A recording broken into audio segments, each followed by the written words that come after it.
Mafias, Mobs, and Cartels is a podcast that aims to shed light on the history of organized crime. The information, opinions, and views expressed on this show were formed using information from multiple sources. At times, the information from these sources can be contradicting, and therefore those opinions may seem misleading or incorrect. Unfortunately, that is the nature of such research. We will always seek to verify all information and provide all perspectives surrounding information as much as possible. And as always, thank you for listening.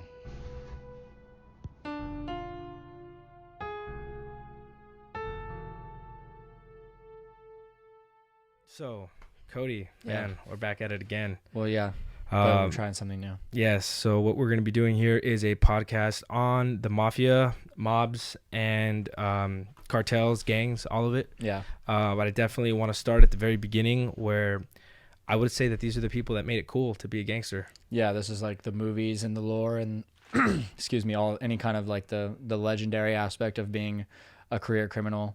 And all that stuff that's glorified is like, this is like the kind of the birth of that. Oh, and 100%. like the transition from, I mean, there was a lot of cultures where this kind of stuff was going on. And then it kind of came to America when people really started immigrating here from Europe in the mid 1800s. But I mean, it's all kind of centers around the Sicilian I feel Mafia like from Italy. when the standpoint of the Mafia, they made it a career. Like you wanted to be there. They made organized crime an option for someone, like a legitimate option. You can't as read. A means Why don't to you an come end. and join the Mafia? Right, exactly. Right. One thing I do want to clear up that a lot of people, I mean, it's not like you learn this shit in school. So one thing I think they need to understand is that the word mafia itself is only pertains to Italians and Sicilians. Right. That word cannot be used for the Irish mob or the Jewish mob or the Mexican cartels, unless the Mexican mafia, they're just a prison gang that named themselves. So by definition, from like the federal government and all that, that word mafia is not used in any other court papers, any other indictments, nothing. Was only it Irish. created? That word was kind of like created to label the people, the like the Sicilian Italian criminals and like their organizations. Okay, so that's exactly where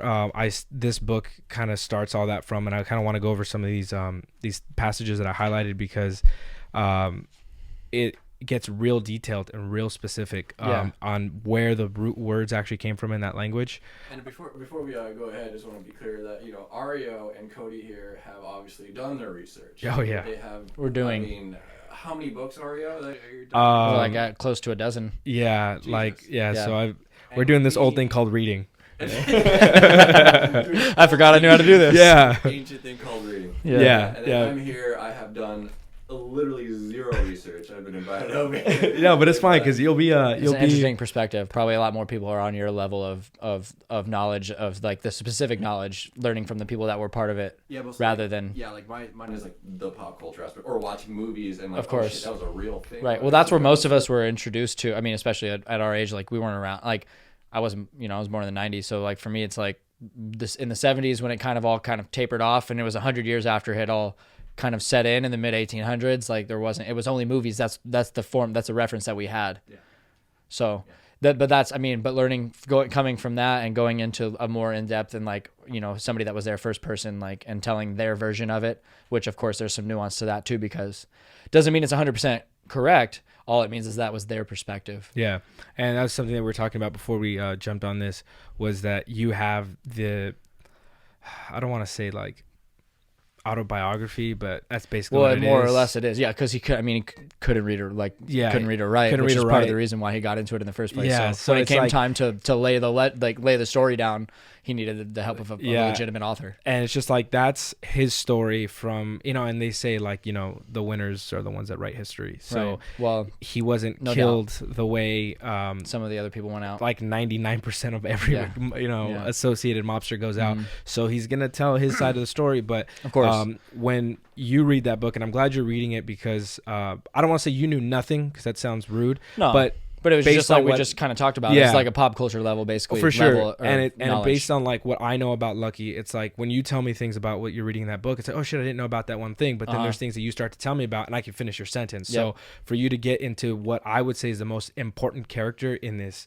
whole thing is a good level ground for us to start building on. But when you're reading that book, you're going to have basically information that is going to contradict a lot of information because across it's from one. a lot. Yeah, exactly. So I have Joe Bonanno's book, which same thing. It's the same thing. And not only is that just us talking, but when I watch documentaries, historians throw up those quote fingers. Yeah, of course. Because even they say, he says in his book, but it's like they have 40 people that turned against him, and they're all saying the same thing. Yeah. And it's all. Well, it's like the classic thing. Like, this is what my dad always says. He's like, there's 3 versions of the truth. There's your version, there's my version, and then there's the one that's probably actually true. And in this case, it's going to be, Lucky Luciano's version, the federal government's version, and then the streets. Yeah, exactly. You're going to have then those we're 3 mixing stories. in the pop culture, and we're mixing in Bonanno's got a book, and Luciano's got a book, and there's all this about Siegel, and there's all this about Lansky. So it'll be a big hodgepodge of information. And basically, if anybody's going to pay attention or try and follow along, the thing that I would hope for is just do the same thing as us. Yeah. Like, just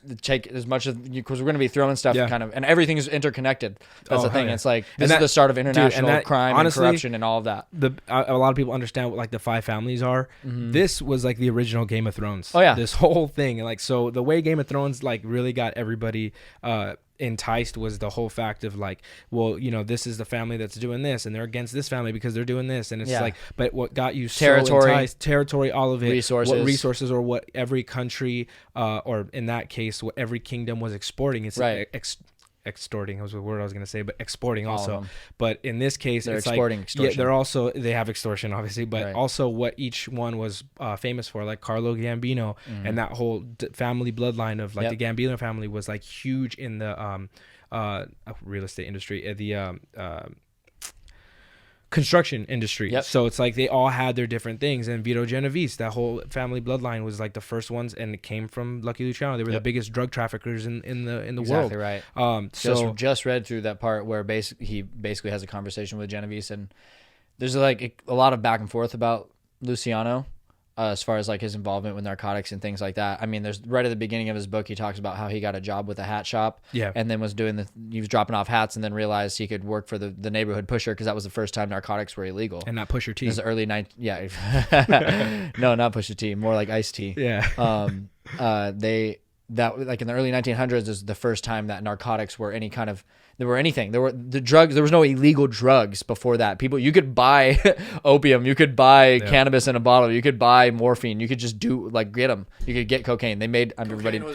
Everybody knows. Everybody knows it was in Coca-Cola. It's not by accident. It was in fucking everything. It was in all of the. It was in all the stuff, because people would just use it, But I kind of forgot where I was going with that. No, just that you were reading how like Genovese and him had that conversation. He did. Yeah, that's what it is. Thanks for reminding me. He did start doing some like minor narcotic stuff for the neighborhood pusher at that time, and then later on he didn't like it because he got pinched. Of course, he's in trouble. So he didn't like it. And then a few years later, in his early 20s, he kind of got into another situation with some other guys where he actually ended up giving up a bunch of drugs to get out of a prison stint, because he was about to go to prison over it. You're being kind, and you're glazing over a lot of things just to kind of. There's a lot. But in that whole thing that you're talking about, it's this whole thing. It involves Arnold Rothstein and Meyer Lansky. And you have all these specifically characters. about there's like the general sense that like we've seen other people talk about, like, oh, he wasn't into narcotics, and he wasn't the one out there serving. He was not organizing stuff, but he was deeply involved with people that were doing that. He was helping them financially. Well, he was part of it, and then of course with the protection and all the things that were that came along and it with just being started coming in. The one thing he actually wasn't into, which is a big thing, I'm going to get that book about that lawyer, was prostitution. He wasn't into it, but he got money from a guy that was running a prostitution ring. That was the one business he actually was innocent of, but he got busted because the fact that him taking money made him associated with it. And that's what brought him down. And he actually got one of the first times that he got like hit. I think it was like a brick or something. I just watched a video about this earlier. Actually, it was like right around the time when he met Lansky for the first time. He was a pimp. He was. It was just like a girl though, right? He was trying to might have been her, might not have been a huge Siegel operation that he had going on. Maybe it was Siegel, then it was one, or maybe both of them, because they were already in cahoots together before that. But Siegel one of them hit him in the head with a brick, and it was Siegel, and it was Siegel because he was trying to rob him. He was the wild one. He was the crazy one. Yeah. So you guys gotta lay out like, who the fuck these people are. You guys just throwing out. You see, and see that's where So everything's going. exactly that. So I'm glad you're here, Eric, to kind of keep us in line, because we can go off forever. So let's just real quick throw out the names of the 4 people, like the OG people. Obviously, Lucky Luciano, someone we mentioned. Meyer Lansky, who I can't remember his traditional Jewish name, but all these people have Americanized names. Like Charles Luciano, because he was mad because people couldn't say Lucania the right way. They would put the accent in the wrong spot. And, or he whatever. was also in charge. Bonanno was one of the names. Well, yeah, but he's not one of the four. So let's get through these. Yeah, so yeah, it's yeah. Luciano, Meyer Lansky, Bugsy Siegel, who's everybody kind of knows who he is, and then Frank Costello. Yeah, well, and then Arnold Rothstein, which was a big one, because if it wasn't for him, he wouldn't have given the money that these kids needed to run their operation. But the four of them, but he was an auxiliary. So it was the four of them that were the ones that started to push into what people know as the Mafia and that lifestyle of being, Yeah, if it wasn't for those characters, the events that they set into motion would not have given us what we know today as the Mafia. It would have never happened. Are all these names you're saying and all this shit, like, are we talking in a relative, like, the same area? Like, what area? In New York. New York, yeah. I'm sorry. Yeah. All New York, the different boroughs and stuff, they kind of had different parts of where, like, Lucanio was famous for not wanting, he didn't want to work in Brooklyn. So he didn't have anything that was going on in Brooklyn. Okay. But, like, Harlem and the Bronx and, like, especially, like, Midtown, like, in Manhattan and stuff like that, that's where he was kind of running all of his stuff. And there were started. Exactly. Yeah, right. it was and then New York. Costello would go up to, like, uptown, and he was the one that kind of, like, was in cahoots with the politicians and the police officers and stuff. So he kind of kept a cleaner profile as far as, like, doing the crime and stuff, because his crime was lining the pockets of the politicians and the police officers so that they could kind of buy protection from. Good thing that you're starting there with Costello and all that, because all these politicians at that time was like the 50s and 60s, if not the 40s. Well, that was later on. That was much after they started. Well, a lot there's a time period. I got to look as we get closer. I'll be more specific, but I want to say as early as 40, no later than 60. There was a time where any politician that was coming out, any judge, any sort of court of appointed official had to get the approval from Frank Costello. Yeah. Now that also was where everybody was coming out of, which was Tammany Hall. Mm-hmm. So before we get into, like, Sicily and how they got over here from basically the fascist movement, and just the overall bad economic system that Sicily was going through with Italy. It was tough. At that same time in the United States, we had our own issues that was basically creating this perfect breeding ground for what did we call it? The primordial fluid. Yeah, the primordial soup. The primordial soup of what later would evolve into what we know as the Mafia. So like, we have these moist, damp conditions of where fungus can just grow, which was known as Tammany Hall. That was a place in New York that was close to some of the neighborhoods that we spoke about from the people that Luciano and Costello that they were operating in. That was like a place for the Democratic. They were called the Democratic Republicans in that time. Yeah, Democratic Party. They were the liberals, right? Like they would be the liberals. Yeah, they would be like the Democrats today. And so what would happen is it basically was a big melting pot and like a jump off spot for corruption to happen. So the time period that he had just mentioned, we're kind of in like the early 1900s. This is to like so that was a little bit later on, but it was even in the early 1900s. They were influencing some of the politicians that were coming out of that place, because it was like it would be similar to like the Democratic National Convention type of deal, but it was obviously a lot smaller scale. So in this instance, at this time that we want to kind of be specific about, because like I said, we can go down a rabbit hole that'll go on forever, and then every single one, any kind of anything. Like this is where I just want to push the button and explode the whole thing. This is where I just want to start, because if we go any before that, the whole Black Hand. I don't know if you're familiar with the Black Hand. A little bit. That is just a whole nother rabbit hole. So you want to kind of talk about the political environment in the United States at that time, because that's what created the scenario so that these people could be successful doing what they were doing. Yeah. So that was part of the. So you already know if they're at the very beginning of their operation and they're already in the pockets of the politicians that are like they got to a point which wasn't even before the time that you were talking about with Costello, where the governor of New York, they basically were in cahoots with him, and he was saying, rally your people to help me out, and I'm going to go run. And he ran against Hoover or something it was, and he lost. Mm-hmm. But they would have had a president in their pockets, like before the Great Depression. Yeah, but later on they basically that's how close it was. Later on, the president that they did get in their pockets is JFK. Yeah, and that was later on. Known. Yeah, so and even the one that worked on I forget what was. It wasn't Herbert Hoover. I wanted to say it was Hoover. I thought it was Hoover. Maybe it was, but he was the one that never said that there was such thing as a mafia. He never said mafia. Yeah. Even though the FBI and they were all like going after it. Like he never said, "Oh, the Mafia is this crime organization." Yeah, but he had to be known. But he was so basically Tammany Hall. It says here that they served as the engine and graft for the political corruption, perhaps most infamous under Scottish. Oh yeah, okay. So they were under the Scottish Quaker William M. Boss, right? Mm-hmm. Tweed. So William Tweed. This was the mid 19th century. So he was. between 1858 and 1871. So during this perfect time period that we're talking about, the 1860s, this is the hot spot where everything jumps off from. So William Tweed was basically in charge of doing all these schemes, and I believe something about the Tiger Trail. I took a screenshot here about it, but it was they always use this picture of a tiger over Tammany Hall. I'll try to pull up the picture if anybody's going to be watching it on YouTube or whatever. But yeah, so they had this whole thing from 1789 to 1928 is where they had this huge rule over Tammany Hall. That's the jump off spot, because the first time that the word mafia was ever mentioned by like the government or anything was in 1860. So that was like the very beginning of it. And then of course you just mentioned that was 58 through 71, and then of course all the way through the Great Depression. Yeah. So also now the thing that I want to talk about too, which is kind of crazy, is during this time is, like I said, I want to go too deep, but we still need to kind of give an idea of where we're coming from. New York City at this time too did not have a police department around I want to say before 1845. Nothing anywhere close to how we do it. We know it today. No police at all whatsoever. So what happened was, this is one of the famous folklores of how cops and coppers got their name. Right. Was let's say that me and you we're neighbors, right? And and you're beating your wife, and she runs out, to try to get help. She comes knock on my door. I go get a couple other people. We go over and we basically hold court in your living room. Right. Cody, we find you guilty for fucking beating your wife, whatever. And how can you tell? There was just no cops. Well, it was vigilant. It was all 100% vigilante law. Yeah. There were actually competing police forces.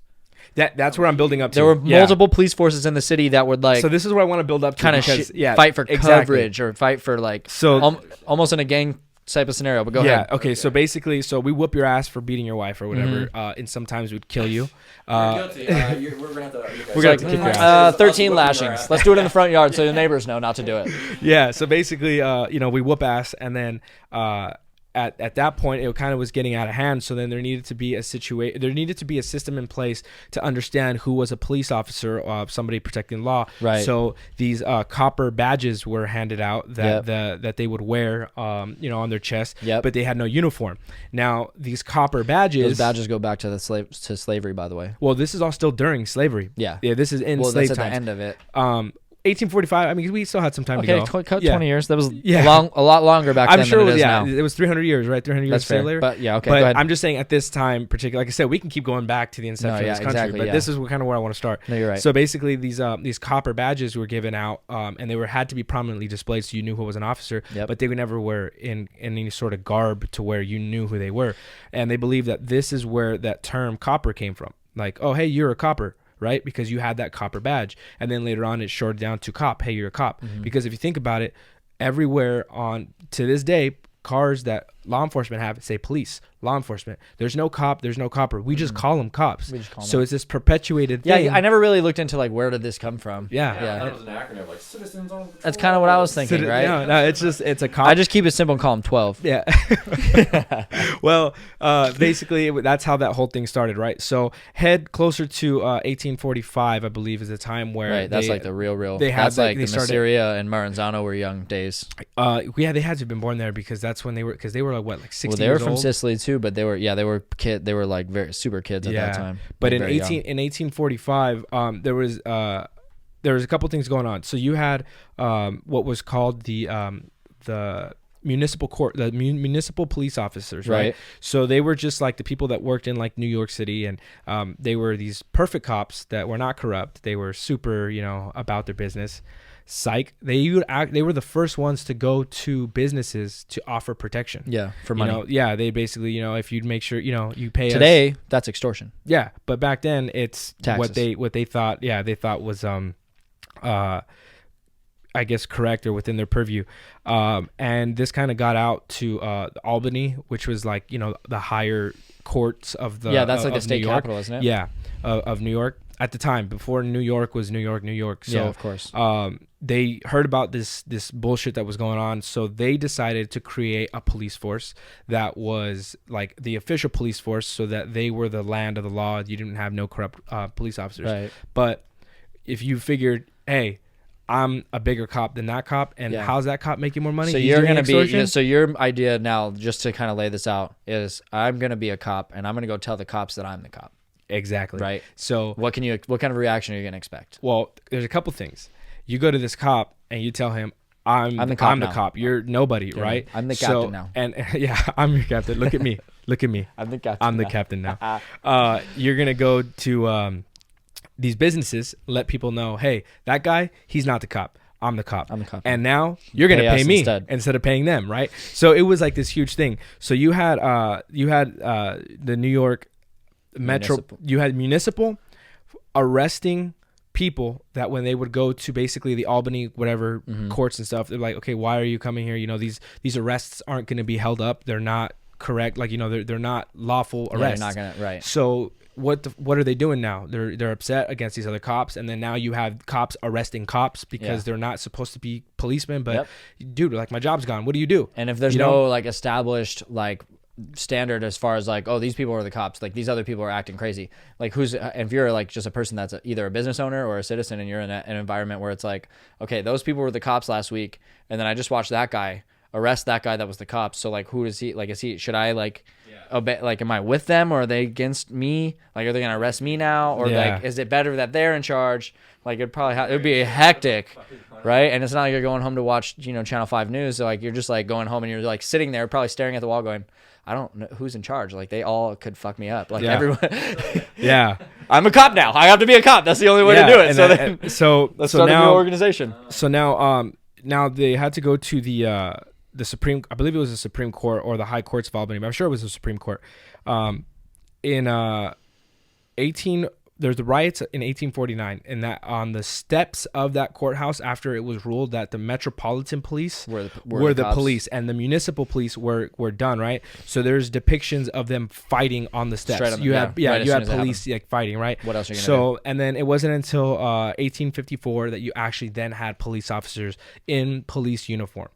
But all this lawlessness was too late for these gangs to not come up and see that, hey, this fucking place is right for the taking. They're just filling in the cracks. They're just filling in the cracks. That's it. So if you guys ever seen the movie Gangs in New York, where it has Daniel Day-Lewis as Billy the Butcher, which you said was the leader of what gang? The Bowery Boys, I think it was. Okay. Yeah. And that was one of the five. There was like 5 to 7. Yeah, there was a handful. It's really hard to tell. But they were the nationalist group. They were the ones that we would call Republicans today. Yeah, didn't like immigrants. Same thing. So basically, they were beating on everybody. The Dead Rabbits were an Irish gang. There was another one. I forgot. The Engine 83, right? 33. Engine 33. Yeah, they were what was the name of the one? Oh, the Black Joke. The Black Joke. I think they were called in the article. Now, they were the firefighters. They were a gang. They were also firefighters that were paid to put out fires. Known firefighters. Like, actual firefighters started a riot. Yeah. Now, because they were a gang too. They were like, well, we're gonna do our shit too. And they were paid to put fires Contracted out. Yeah, exactly. Yeah. Now, there were other gangs that were also fighting firefighter gangs, and that some of these people would show up to the same fire and they would fight each other to see who could put out the fire. So while there's a building burning, you have 60 firefighters fighting each other instead of fighting a fire. Yeah, so Dude, it was a time to be alive, right? Man. So you have no police officers. Your firefighters are kicking each other's ass. No, it's not policemen are kicking each other's ass. It's not that you don't have any police. Well, in a way, you can look at it that way, or you'd be like, yo, there's 4 teams of police officers. They're all fighting each other too. Nobody's protecting anybody. No, they're just going after each other. No. That's it. Now the firefighters are in here. The riot they started was in 1863. It wasn't the same as the 49. It was an election riot or something that happened in 1863. But it was regardless. It's a fucking fire. Your neighborhood fire engine guy, the guys that are in there, started a riot. They incited a whole ass riot because they were a gang and wanted to stand up for what they wanted at the time. Yeah, like, and so it's just nuts. I'm just okay. Let me make sure I'm getting this part straight though. With all these fucking different branches of police and their own gangs and shit like that, who are they getting paid by again? I'm sorry. Like the contract from the state of Albany. Well, that, and then also they would go and get the protection the same way that in the way that a lot of people understand, like the way the mafia offers protection. Like, you need protection, like it's going to cost you, like you pay, and then nobody will know. So it's the same thing. They would go and get money by going and saying, hey, like, do you want protection? And like, so nobody will fuck with you now because we're the cops. But what I was thinking too is like when you were bringing it up, they're coming up. So cop station or cop team A goes in and they have, they're at Dunkin' Donuts and they're like, all right, nobody's gonna screw your shit up on our watch, right? And then cop Team B comes in and they're like, nobody's gonna screw your shit up on our watch, but you got to pay. So like, how do you choose? Like, that's why there's always like people going after it. Well, no, I'm with cop A. Like, all right, we're gonna burn your fucking It's like, shit okay, down. well, are you sure you're with cop A? Like, do you want to make that decision right now? You want to keep making donuts? Yeah, because we haven't figured out TV yet, but fire, we got it, buddy. Like, it's coming. Your shit's gonna burn down. So there's like a lot, and that's like we've kind of mentioned a couple times. There's so much to unpack here. It's just like ridiculous, So it's a big old can of worms. But trying to describe the leading up to, we're setting the stage. Yeah, exactly. So Tammany Hall was like kind of an overshadow of like if the politics are corrupt and able to be influenced that easily by basically anybody that had some kind of money and like resources as far as protection, like gangs. The police are corrupt. In the streets, it's exactly the chaos that we've been describing. There's firefighters fighting over who can put out a fire and who's not putting out a fire. There's cops fighting over who's the cops and who's not the cops, and we're the new cops and you're the old cops and all this shit. And Tammany Hall is producing slime bags. And so at the same time, where all of this, what we see now as like order, like who we call the first responders and like people that are representatives in our government, there's all this chaos happening over here. So on the flip side of that, where the organized crime really started to pop off is they found opportunity within the way that the society was working or not working at the time, and started to fill in those cracks of like, one of the biggest thing of where they really got their money and started, and it was a little bit later than this, but it was prohibition. Yeah, they were the major bootleggers. They were the ones that got everything from Canada, from Scotland, from everywhere else, and got it in here and started distributing it to the speakeasies and shit. Havana. So the government says, okay, liquor's illegal, you can't drink in public anymore, right? And there were some people that were prescribed liquor as like a medical, like as medicine. So that was different. So you would kind of weasel your way into like producing liquor for people that were sick, that like had medical prescriptions. They weren't going to take it away from them. Exactly. And then you figure out how to amplify your production. Then you start selling shit out the back door, and then you start to figure out how to import shit. Exactly the same thing. Like when pot was legal and you can go to a pot shop, you think the pot guys were getting it from straight guys that were straight? No, not all the time. No, sometimes, yeah. And that's when you pay extra money. It's like, wow, this is expensive, and it's basically the same as I always get. It's because that person went through all the legal fucking loops to be able to get your shit legally and be cool and have their money in the bank and all of that. Well, guess what? It costs more money. Yeah, and here's three. I want to say at least three of the same, not elements, but the things that we're gonna see, themes rather. Right. We're gonna see throughout all of this. One, history repeats itself. No doubt. 100%. It kind of goes like government makes some kind of, maybe it's oppressive, maybe it's not. That's all subjective, and it's based on who they're ruling and what was the standards at the time. But they do some kind of thing that's like abrasive towards the population, and there's a retaliation. Yep. Right? There's like some kind of mix up, and then they start to do stuff, and then it's like triangulates all the time. Yeah. Like it's always like governmental body does some shit. People start to react. They group up, and then they start to retaliate. Their actions are retaliatory. And then the retaliation is like a period in our time that could have been prevented if the government just knew what they were doing. Had a better, it's just shitty because it continues to repeat itself. And it's like we're gonna go back to 1860 over here in Sicily, and then 1860 in Sicily, 1860 in the United States. It's like 2019 today. It's like, how has nobody learned in the last 200 some or 150, 160 years or whatever it is? I think because. Human nature, exactly that. It's human nature. Exactly. So it's funny because history. It's the DNA of how humans do. We're just a bunch of biological things reacting with each other. Yep. So there's the three themes that we're gonna see is history repeating itself, the struggle for power, no doubt, like nonstop, and greed. That's it. That's what once you're getting power, acquiring more power. That's it. It's just greed. Human DNA, exactly. We're not okay. Like the thing is like, okay, yes, it's been 150 years and we haven't really learned shit. Nothing's changed. Just the playing field basically is it. Yeah. Just the uniforms and the team names. That's it. The country. Yeah, exactly. But like, okay, so you look at ants, right? And ants always do the same shit, right? They're always doing ant shit. We're always like, if you leave out a bunch of food and a bunch of stuff in your house in your kitchen, ants are gonna show up. And if you keep leaving it out and you keep doing it, more are going to show up. They just go to where they are getting, and we see it as so brainless, but it's like we just don't understand. They have some kind of form of communication that we don't comprehend. So like, and they don't get us, you're assuming, right? But like, it's not that much different. We just go to where the resources are, and then we try and figure out a way to make it our own, and then we just keep moving shit around. We're trying to exactly. survive. Like the government says, no, you guys behave like this, and then we kind of do it for a little while, and then you get into a box, and a couple people go, yeah, it shouldn't be like this, and then everything fucking blows up, and it comes back around, and then they try to put you back in the little box. It's always how it goes. So, but looking at it this way, No, fuck this. Boom. And Yeah, boom. Just all a bunch of tangents. Put it back in the box. Put them back, and here they come. We're slowly trying to bring them back in. We're cleaning up this spill, and then at a certain point, it's going to pop over all over again. Yeah. But at the end of the day, conceptually, if you're looking at it from bird's eye view, it's not different. Yeah. Yeah. But it is kind of crazy though, because we look at, and it's now back, like, to kind of bring the pop culture aspect back into it. We look, and like I was saying earlier, like lore and glory and like all these things, we see it as like this cool, like Godfather-y type of, you know, or like a Pablo Escobar, like Narcos type of shit. And you see this, and it is like the power thing is like, it's intriguing as a person, because like we were saying, the human nature, we're like, holy shit, that guy can literally do whatever he wants. The cops don't tell him shit. The president doesn't tell him shit. Nobody tells him shit.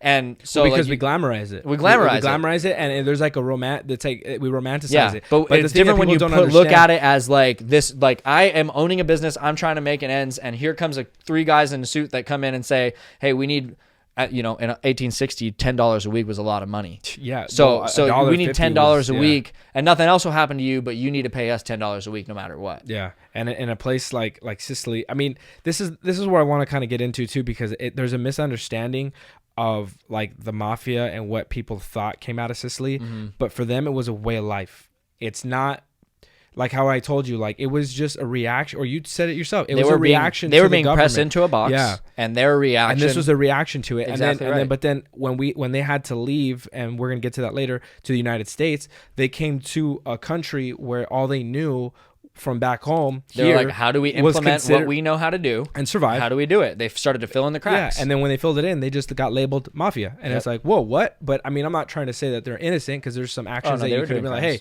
that's not legal here. Yeah, but so were the people that wrote the laws. They were also committing crimes based on their own book that they all try to figure out together. Yeah. So it's just a matter of resource allocation, power, and dominance, and you know, just trying to progress and being greed. Yeah.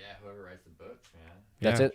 That's why we have so many. That's why we have to have a dozen books. We need to have everybody's story. Yeah, I mean, to try and piece all this shit together. We have about a half a dozen books, and that only accounts, that's just in front of us. Yeah, and that only accounts for probably the first 40 years. Yeah, there's a whole lot. There's a whole lot more books. Yeah. But so right now, when we come back from the break, we're gonna talk back into Sicily's early years. Love it. So hold on. As we come back, I want to kind of just go in.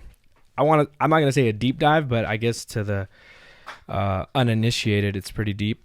But I need to give basically these important points that will like drive home what turned Sicily into such a like the flagpoles target of everything.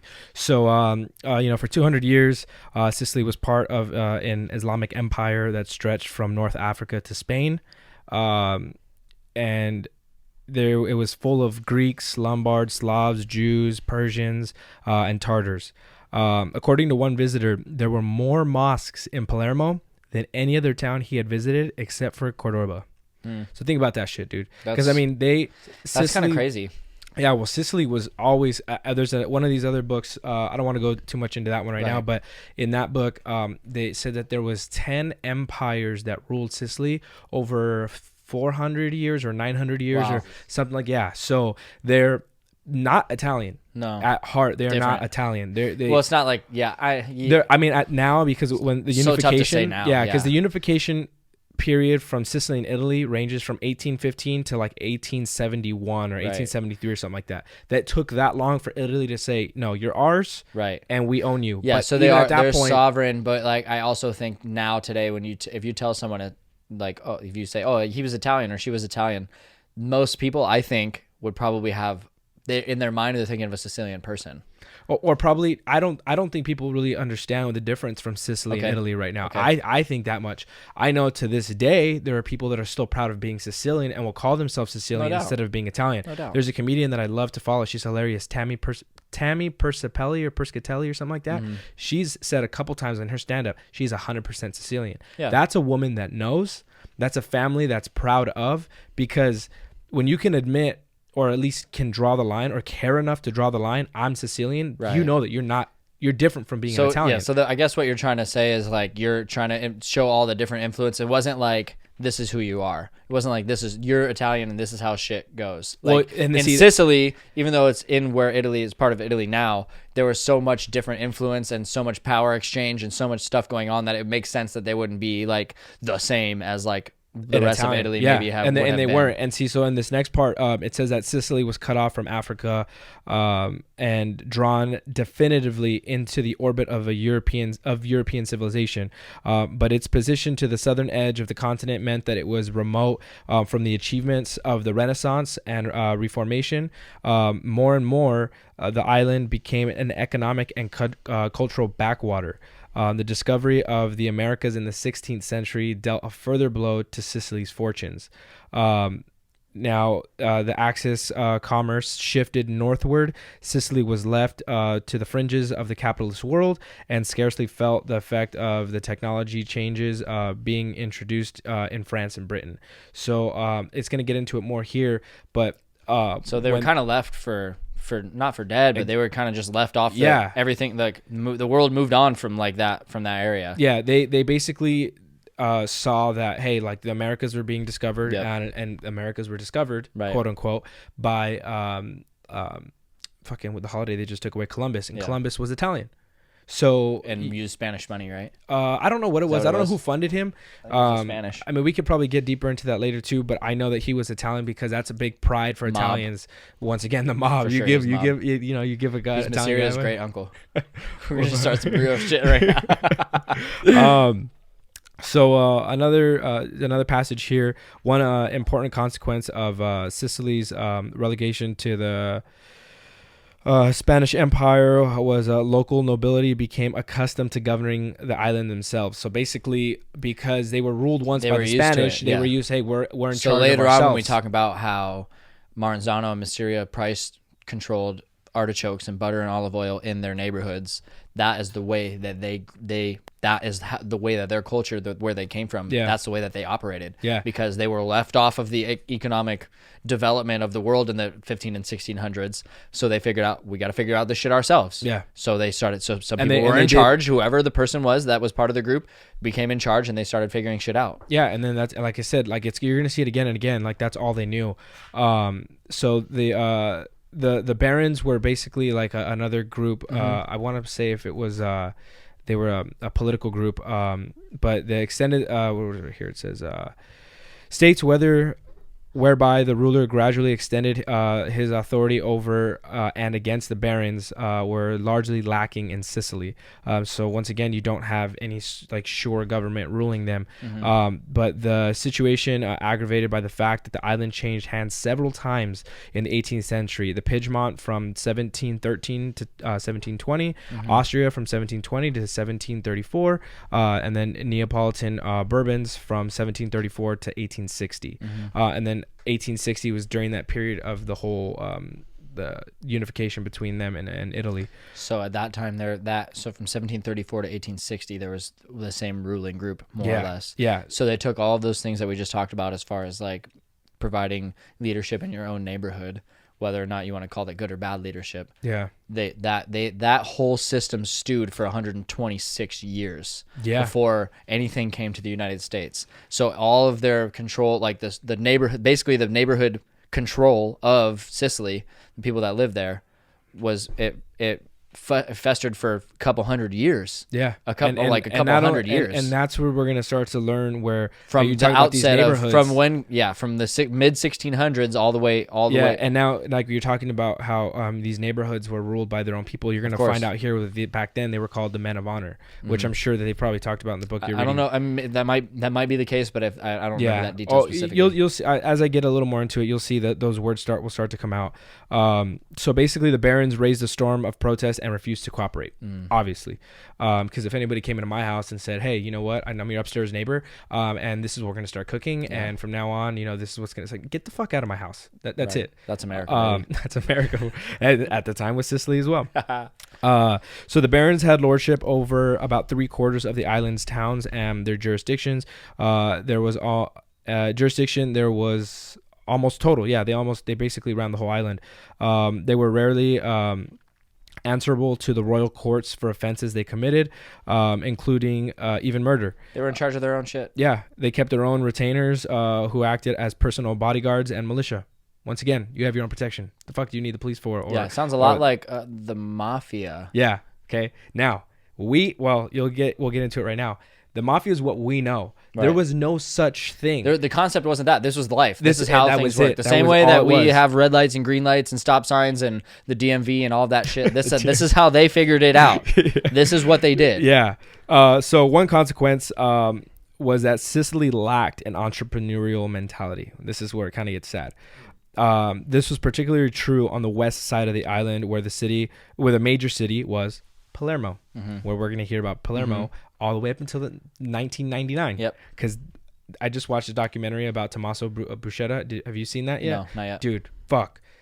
It looked like he also had dealings in Colombia and in yeah, exactly. So I just gotta say the word and you know who I'm talking about. But all that shit ties up and it looked bad. Murders all over the streets in Palermo. Yeah. But I mean, you look at that like, wow, look at that third world country. No, it's just that's their lifestyle and it goes back to fucking 1860 This is how they did. 60 this whatever. Is how it was. Yeah. The same way that if you can think of like Genghis Khan and like the way that he did shit and like obviously we're far removed from that, well kind of because he's got a lot of descendants, but yeah, that he just slaughtered. He went into the village and he said, join me or you're dead. Like that's it. And he did it. So like it's easy for us, well somewhat easy for us to conceptualize that kind of thing.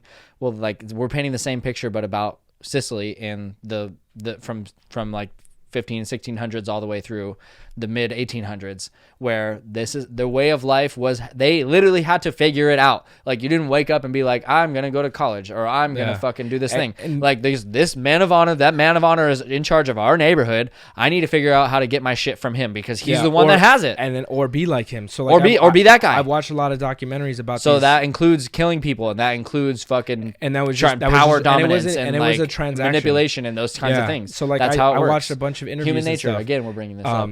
I watched a bunch of interviews, and one of my favorite ones so far is Sammy the Bull. So good. Okay, Sammy the Bull. So fucking good. He does not care at but all. I'm talking about the earlier ones. Sammy the Bull was interviewed by Diane Sawyer.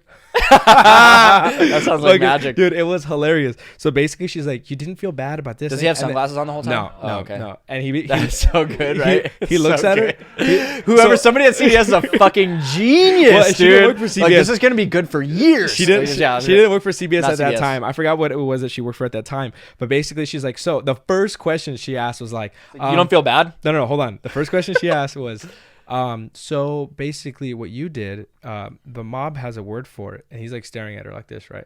Just emotionless. And she's like, they have a word for what you did and what you did. He goes, you trying to call me a rat? Dead silence, bro. I was like, look at fucking dude. This baccalaureate Diane Sawyer, this brittle old, like he's not old, but this fucking hardened guy. Has 19 murders that he was charged for. Looking at her dead in the face. Trying to call me a rat? No, dude, I was gonna die when I saw that. It was hilarious. So no, Mr. Bull, sorry, no, that's not what I meant, Mr. Bull. So she's asking him questions and stuff. She never said the word rat. She's asking him questions, and she was just like, "So you don't feel bad about what you did?" He goes, "That's all I knew how to do." So it goes back to this. Yeah, that's all you know. Which is crazy to people that grew up like. I fucking filled out the resume for it. What the fuck? Yeah, it's like that's a garbage man. Why he's not like fucking purifying the water in the like the. It's just not what he does. Yeah, it's not what he does. He picks up the trash. He knows. So that was just funny. I mean, I can't wait to get into like the Sammy the Bull and because I'm more of a, just so that's what everybody knows about too. Yeah, dude, I'm so much more of a supporter of Sammy the Bull than John Gotti because the stuff that John Gotti did is just. Ario's opinions do not express the views and opinions of the rest of us on this podcast. I'm not choosing sides, especially not Sammy the Bull. All right, well, anyways, we'll jump into that as we get deeper. So just to continue right here, so they talking about the Palermo was the largest city they had, but with them lacking the entrepreneurial mentality, it says that the eastern seaboard had large ports whose commercial character was more pronounced than that of the capital. So as we get deeper into it, the landowners resorted to leasing their estates to ambitious middlemen known as gabatoli. And basically what those people would do was like, you had the entrepreneurial mindset. I had the farm. I leased it to you and you grow whatever you grow and you just pay me and I kick back because I've had this land for how many and that's what years. They didn't have. That's why everybody relied so heavily on the group at the time because they didn't have somebody like to think outside of the box a little bit and go, oh, if I start to organize this and charge people to do this, I can make. That's what they were missing. So these are these baby steps, right? These are these baby steps. It's like, okay, hey, we're gonna get in business together. I can offer this, you can offer that. and let's figure out how to do it. Yes, exactly. They didn't have. There wasn't a lot of that. But basically, there's the baby characteristic steps. Start of the. That's mentality. a crack that somebody is going to fill later on. Yeah, exactly. So basically, they resented government interference with local affairs. I'm not sure. It doesn't state. So here. this is so real quickly. The Sicily was left to fend on their own for hundreds of years, basically, right? And then what you're explaining now is that people would. Austria was in charge, and Italy's in charge, and all these other there's different like people in charge. But only like for Sicily, the people in the neighborhood were the ones that were effectively in charge. Exactly, because there's no structural. So the government wanted to impose more on that, is what you're starting to get into now. Not yet, okay. But as it gets there, you'll see how invasive the government starts to become. Right now, I'm trying to paint a picture. I know a little bit about that myself. Yeah. Right now I'm trying to paint a picture of what life was like for them, what their traditional values are, or whatever. So basically these people that had these farms, they employed their own armed guards to defend the Latifondini, which I guess were they were the landowners. Okay. So the Landofondini were the landowners. The Gabatoli were the guys that rented it. They paid. Yeah. Okay. Yeah. They were the middlemen. And they turn frequently to private violence. Okay, so once again, handle your own business. Don't worry about getting law enforcement involved, because first of all, they're not there to begin with, and even if they were going to be there, if more people understood that these things that were happening and the way that they went about it, that being like the mafia and the mob would not be so sensational. No, because it's like, what did you expect for them to do? Yeah. Like when somebody crawls into the fucking tiger exhibit at the zoo. Yeah, exactly. And the tiger just absolutely just destroys that person's fucking life apart. It's like, wow. It's like, oh, you mean that killing machine killed something? Oh, wow. We're surprised. So basically, the victims of this cruel world were the peasants. They constituted the vast mass of the island's population, right. But only intruded on the stage of Sicilian history when their frustration boiled over into the revolt or revolution in 1773, 1820, 1837, and 1860. So 1860 is going to be a prominent year that we're going to see across the board. That's like one of the big. That's like a flagpole year for sure. Yeah, for Sicily, for the United States, for just a bunch of countries all over. The year before the Civil War started. Yeah, and then when the Civil War ends in 1863, the impact that it has on the United States, the impact that it has in Sicily for them. Things happened in 1863, but the war didn't effectively end until 65. Yeah, I think that the freeing of the slaves, though, it opened up a new group 13th and the 14th. I'm not going to say they're immigrants, but it was a new group of a minority. Yeah, that minorities were already targeted. So it's like you had the Irish that were hated, you had the Jewish that were hated, then you have the Italians that were hated, or Sicilians that were hated, and then you have African Polish people too. Yeah, so it's and this is all happening in New York. Yeah, come on, and you have no law. That's where they all came through. That's where everything was going to start to bust from the seams. Somebody's going to make some law. Yeah, so they struggled to eke out a living on land that was growing, increasingly exhausted, consumed most of their energies. Competition for resources in a society where law was partial. The nobility exploited.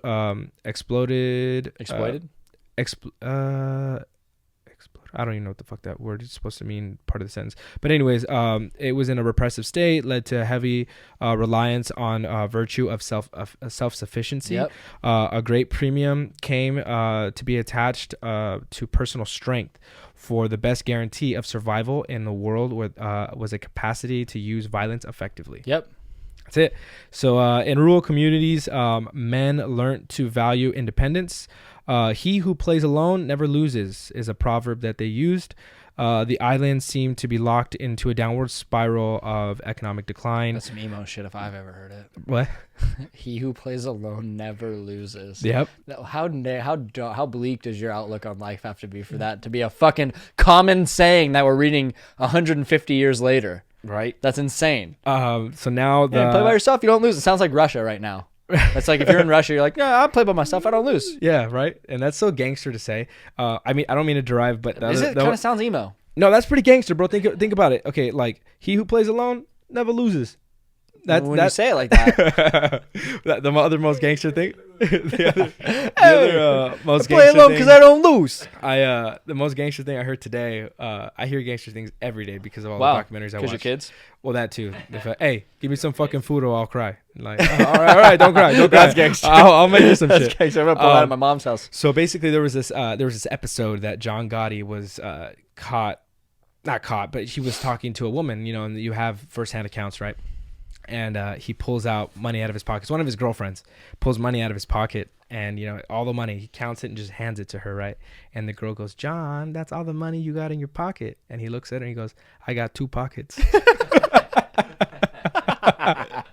Tell me that's not some gangster shit, That's all bro. you needed. That's it. Oh, jeez. So I got a ton of those. Every time I watch these guys talk, it's not that they're trying to be smart. It's just, that's the next logical answer that I have. It's like they're saying some smart ass shit, but it's like because they're like this is their nature is to say some response. But for me, as a regular human being, I do have money in one pocket. But for them, they have money everywhere. They literally have like So, but for them, it's like, oh, here it goes. You got, girl, I got 2 pockets. I got 1 pockets. And then I think we were talking about how the island seemed. Yeah. Okay. So it was in a downward spiral of economic decline. Mm-hmm. So the landowners and the Gabatolis exercised a personal rule. Basically ruled was private violence. The idea of the law is an abstract force operating above singular interests, and it failed to take hold in this environment. The state rarely intruded into that life of most Sicilians, and when it did, it was usually in the shape of a soldier or a tax collector. So that's pretty shitty. In the absence of an effective legal system, the peasantry resorted instead. Hold on. Sorry, I'll cut that part out. Peasantry. Everybody else. Oh, okay. So so basically, in the absence of an effective legal system, the peasants, like the landowners and the Gabatoli, turned to private justice. No self-respecting individual turned to the police if it could be avoided. That sounds like today. Some people don't want to go to the police. Yeah. Basically, that meant that they were cooperating with a body widely regarded as hateful. So collaboration with authorities could also be regarded as an admission of personal weakness, and in a society where so much importance was attached to physical courage, this provided an additional moral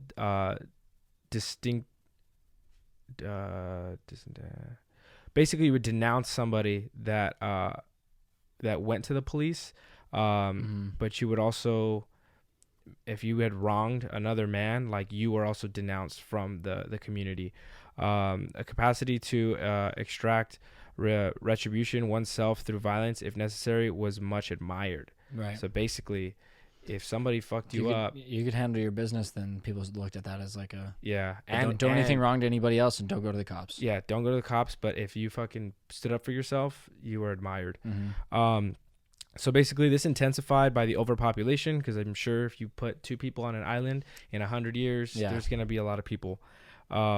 So basically, by the time that the Italian unification in 1860, the figure of what was it in the time? Okay, 1 million inhabitants by 1860 on this island. That's a lot. But by 1860, actually, this figure may have doubled. Oh. So so you have whatever a double of 1 million is. Yeah. 2 million. Leave that up to the math person. Yeah. You had over 2 million people killing each other, fighting each other. I don't know. I wasn't there. Taxation also became more higher than any other time in history. Military conscription was introduced. So if you don't know what conscription is, it's basically a draft. So you have 2 million people, and they think, okay, these people are not law-abiding citizens. We're going to tax the shit out of them, and then we're also going to make them go to war. Okay. So if there isn't a time in history where you thought one group of people was being manipulated, or doinked over, it was now. Almost as incomprehensible as it was hard to govern, in particular, the respect that many Sicilians had for private violence struck them as incompatible with a modern liberal regime based on the rule of law. Sicily was one of the most troublesome and disturbed regions of the New Kingdom. Damn. Other parts of southern Italy were similarly poor and backward and had a high indicators of violence. Attempts to implement the law broke down in the face of local non-cooperation. When people did agree to testify to the authorities, it was often only to bear false witness against their enemies. The state found itself isolated in the world of private justice. It looked for an explanation and discovered a quote-unquote secret society led by men of violence that tyrannicized the unconsenting mass of the population. And the idea of the mafia was born. Right. Unconsenting mass. Yeah. So that's aggressive. Yeah, that's really tough. And I mean, the idea of the concept being born was made by who? The law, the officers in charge that couldn't get a hold of the people. There was a response. But I mean, what I'm saying, created that. They quote unquote say that they discovered, right? The concept of the birth of the mafia. So it's like, damn, Cody's not listening to me. His neighbor's not listening to me. Eric's not listening to me. There has to be a greater conspiracy here. They're in some sort of thing group together. They're right. in some sort of thing. So this reminds me. I don't know if you've watched that movie Vice, but it's about Dick Cheney. I don't think I watched it. Okay, so yeah, Christian Bale, Batman himself. Basically what happened was they were trying to go to war and find an enemy with a country to pin 9/11 on them, right? Well, there's a scene, and it's like greatly researched. Talk about that? Yeah. No, they talk about it. They go into depth. Basically, they wanted to name somebody that would they were like, why are we in this country? Why are we fighting? What are we doing? Yeah, of course. Oh, well, so-and-so was a name, right? And it was like a no-named nobody. And it turned out that because they named somebody, that guy in that country then became the original leader of ISIS. No shit. From 9/11, okay, from that time, they said a name. The United States government is like, we need that's an my enemy. name. I'll be that guy. Yeah, exactly. Yeah, and it wasn't that guy. They created their own enemy. So like this is like, once again, history repeating itself. It's just a response. Once again, just a response. I mean, not only just a response, but in this case, Italy wants to find a fall man, wants to find a reason, a cause. Well, they knew they were those things that they were doing that before they needed a fall man. They started to do those things. You're going to see as we get into like the concept of the mafia, this next chapter is they were so harsh on trying to find the secret society. Who's the ruler? Yeah. And it's like you were pressing, like you're making it worse. You're making it worse. And then the reaction happened, and then it was born. Wait, okay. Back check over here again. So you're taking the fucking the leader of ISIS, the guy we just killed. Our Trump administration just killed, right? He was one of the leaders, but he wasn't the guy that they named in the movie Vice. Okay. So that guy, okay, so basically in the movie Vice, it'll show the guy that they named was in a room with all these other, like, I don't want to say Taliban, but other terrorists in this room, and they're watching the news, and they're like, our new public enemy #1 is whatever. And they depicted it in the movie, like everyone turned back and looked at him, and he was like what the fuck? He was all confused, like, yeah. So basically, then they use that as a person. He became a leader then, because now everybody rallied around him because he came up on the United States radar. If they see that, if the enemy sees him as the leader, like, to give this person credit or notoriety, like, yeah. Right. And you're just like, oh yeah, cool. Well, guess what? You're the new guy. It's all right. Yeah, I guess we'll follow.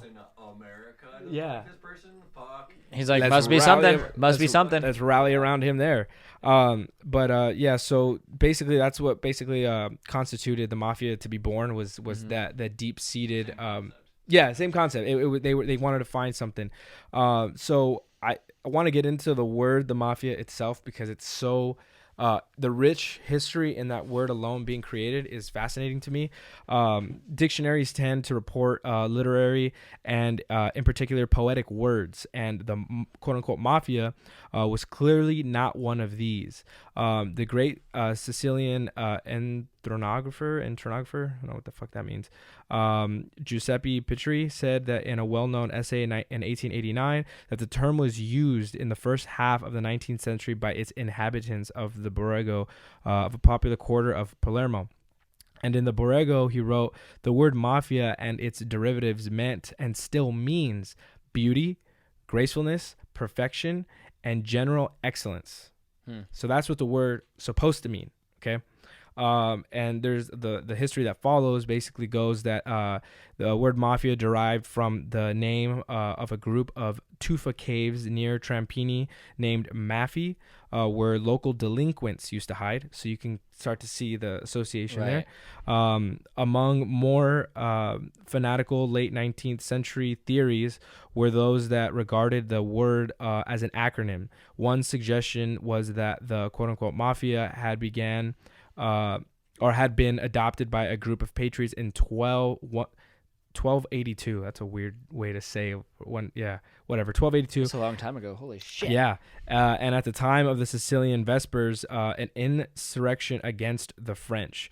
And that stood for Mortelli alla Francia Italia Anelli, which Italy longs for the death of France. Alternatively, and the equally absurd, was the name of a secret society headed by the nationalist conspirator Giuseppe Mazzini. That name is so popular, dude. And signified Mazzini Autozini Fortui Indicini Valencia. I'm not even going to try to finish, but basically it stands for Mazzini authorities, robberies, fires, and poisonings, which is really random. None of these etymologies has any bias, in fact. So those are just some fun ones that I found in this book. But a lot of these... so the word goes back like 800 years almost. But it goes back, but in different... different forms. It diverts from language different has words. changed way too much in that amount of time for us to really like single it out for sure. But there is a bunch of other ways that it kind of like evolves. So one was from the Greek word. That's just another rabbit hole of a trip of just how human language evolves over just a couple hundred years. It just everything just changes. Anyway, look how it's totally evolved off, since we've been in school, since we've been out. Oh yeah, all these new words and lingo and stuff. Oh yeah, just from like even the unofficial shit from like the what doesn't, I mean, the Urban Dictionary or whatever. That's another one. Yeah, fucking lingo that we all know. If like all of our society goes out and then like historians go back and try to like depict text messages, that would be great. They're like, what does AF stand for? You know? Another one derived from the Greek word for beauty, meaning morphe, which sounds like morphine to me, but if they want to use it. Same thing. Yeah, but morphe, I guess, was the one with beauty. And then Old French is Mafias, a synonym, he said, for the devil, which is also kind of extreme. And then there's an Arabic word named Mafias, which I asked my Arabic friend, and he says that it's like an old term word for using, like if you were to like quote Shakespeare, it's English, but it's really weird if you were going to start quoting Shakespeare. But that word in Arabic, Mafias, is like saying really properly the word bold. So it's interesting. It came from Arabic, and they were at one time the Ottoman Empire was in charge. You said the people in Sicily were had a bunch of mosques. Part of the biggest probably Muslim population on the planet at the time. Yeah, so it's interesting to see that word. I feel like that word probably derived more from the Arab culture than it did any other culture. As far as that goes, it sounds the most similar. Yeah, but in here, it also can mean bully or braggart, which is a really strange word. Haven't heard that before. It means something important. Not to me. However, the weight of the opinion points to an Arabic root of some kind. Yeah. But it comes from ma'afir. So once again, mafia, somewhere these words are getting twisted, but from that basic root word. But before 1860, the word mafia and mafioso had no like negative connotations. Yeah, they indicated beauty, superiority, and could be applied to all objects of all kinds, as well as people. A house, he said, could be derived or be described as mafiosa, which has like a female connotation if like, you know, because it has the A on it. It's very interesting. Yeah, an attractive girl might be said to be said to possess mafia. Mafioso signified an awareness. Sound. Just like a sound that sounds like something, and then you turn it into something. Yeah, just like, ooh, this sounds good. It's like, ooh, yeah, she has mafia. It's like, what? It's like, you kind of knew what I was talking about, though, by the way I said it, though, probably, huh? Yeah. Mafioso signified an awareness of manhood, self-confidence, and by extension, fearlessness. Basically, they claimed that real mafiosi were men of honor and ideals. So this is where we start to get into the whole men of honor thing. This is where it starts. The book of Joseph Bonanno, which was the guy that was directly under Maranzano, the book is a man of honor. So he was the first guys to learn from the old time gangsters, the actual Sicilian gangsters, of what a man of honor was. And that guy's old enough to be born at around this time to where men of honor was an actual society. And one of these books, it says that it was the honored society of our brotherhood, the honored brotherhood society or something like that. I'll get into it. We can get into it on the next episode. And one factor was popular dialect. It was a popular dialect play called I Mafiosi di la Victoria. It was a comedy that was first performed in 1863. Once again, 1860s. We're getting into that weird period of evolution of this world. It dealt with a group of criminals in the main Palermo prison. Once again, Palermo. We're going to see that that's a huge part of this history. Yeah. They spoke in colorful jargon, playing cards, dueled with knives, and observed a rudimentary hierarchy. A school teacher called Garcepi Mocha, I guess he was the guy that created this play or whatever, or said that it was a parliamentary slang, slang coming from Palermo. The idea of calling the criminals mafiosi apparently came out by chance. Mosca, the guy that we were just talking about, overheard someone shouting, "Chu virusu fari u mafusio sumia," or probably kumia. So you want to get tough with me, do you? So once again, that word mafiusi was in there. Yeah. And then the word mafioso was now linked with criminals, even though it was just a play. And a bunch of people saw it. Right. Now, this play was immensely popular. There were 2,000 performances in North and South America. So now you have this word going around 2,000 times. Yeah, all over the place. All over the place. And it's about these prisoners in a jail in Sicily, in Palermo. So now you have you're perpetuating this word it's with like an association. Now there's a label. Exactly. And in North and South America, now that word is now out there. Basically the comedy helped popularize the idea that the mafiosi were common criminals. And that's basically where I want to kind of, I mean, we can keep going, but I think basically the concept of the mafia, the concept of the word, how it was born, how it started. Right. And then kind of the environment and where they came in. Yeah. Sicily and the roots. Right. So I mean, we can go into whatever you want to go into on the next one, but I definitely want to kind of keep. We'll just keep painting the picture from like the mid to late 1860s all the way through the beginning of some of the other people that we mentioned, and just because you have to like paint the picture of the vacuum that was created or the cracks that are being filled, and also showing the inspiration of like. Not only is this like their regular way of life that they do things, but now they're being pressured. Now they're being like prodded into doing things a certain way because of survival. So then once we get into like the Mussolini and we get into the like that kind of oppression that they started to really come up against in Italy, and then helps paint the picture. I think it's just we can continue going along the trail that we've kind of laid out. No, and it's definitely like important to everything that we're talking about. And then the book that I'm getting everything out of, since you brought up Mussolini, I forgot to mention, and the book is called Fascism and the Mafia. This book was $90. I did not pay $90. Yeah, I paid $21. So if you want to buy this book, I was the last person to buy it on Amazon for $21. And the person that got it, I think, stole it from a library. In Rockford? In Rockford. Rockford's in Illinois. Rockford, Illinois. They stole it on February 7th, 1990. And it says withdrawn, and it was never returned. No, yeah, it's not stolen. It's just failed to return it to the library. Yeah, well, they returned it to me, which was great. And 1990 was when the last time this book was checked out, and you probably won't pay for it for $90, and you won't find it for $20. Or you just watch us read it, or you can call me and I'll read it to you at night. For how many dollars an hour?